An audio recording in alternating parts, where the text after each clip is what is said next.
हिवाळी अधिवेशन संपलं तरी महाराष्ट्र आणि विदर्भाच्या वाट्याला काही पडलेलं नाही, शशिकांत शिंदे यांनी गंभीर आरोप केला।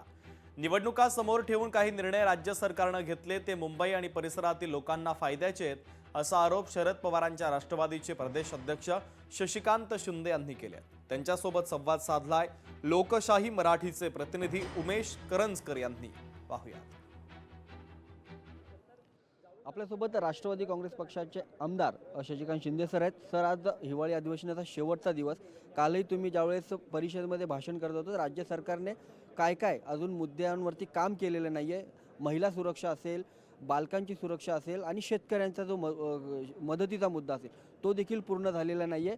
काय वाटतं विदर्भाला या अधिवेशनातून काय मिळाले? या अधिवेशनामध्ये एकतर सरकारने सोपस्कार म्हणून हे अधिवेशन पूर्ण केलेलं आहे। या अधिवेशनामध्ये काही मिळालं असं मला वाटत नाही, ना महाराष्ट्राला मिळालं ना कुठले प्रश्न मांडले त्याला न्याय मिळाला। जे काही चाललं ते फक्त एक काम चालव पद्धतीने हे अधिवेशन झालं, ना विदर्भाला न्याय मिळाला। जे प्रश्न मांडले आता शेवटच्या दिवशी उत्तर देताना फार मोठी आकडेवारी देतील आणि पानं पुसण्याचा प्रयत्न करते असं मला वाटतं, परंतु प्रत्यक्षात पैसेच नसल्यानंतर या असलेल्या आकडेवारी या फसव्या आहेत।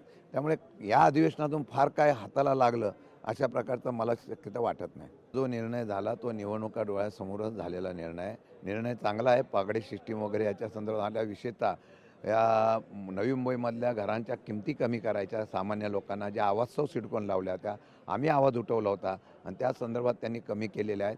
काही निर्णय चांगले झाले। निवडणुकीचा भाग जरी असला तरी बाकीच्या विषयासंदर्भामध्ये जेवढी तत्परता बांधकाम विभागाला दाखवलेली आहे कन्स्ट्रक्शनला, तेवढी इतर खात्यामध्ये दाखवली असते तर मला वाटतं बरं झालं असतं। सर, आमच्याशी बोलल्याबद्दल।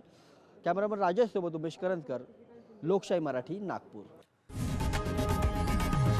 लोकशाही मराठी, ऐका, पहा, जागरूक रहा।